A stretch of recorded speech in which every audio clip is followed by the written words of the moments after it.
شركة المهندس منسي للصناعات الهندسية والتغليف الحديث قدم لكم النهارده ماكينة عصر البذور العطرية واستخراج الزيت منها موديل 811. ماكينة سهلة وبسيطة الاستخدام، حجمها صغير ممكن نحطها في أي مكان ونبدأ شغل بيها.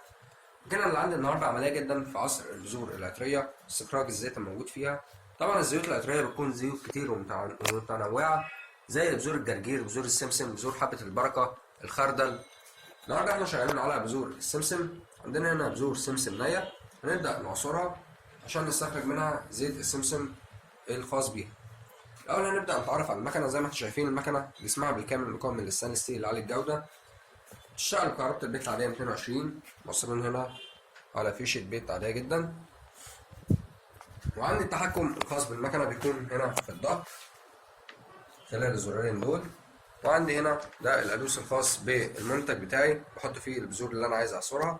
ومن تحت هنا بتبدأ تنزل معايا الزيت او البذور المعصوره. هنبدا نشغل المكنه بتاعتنا.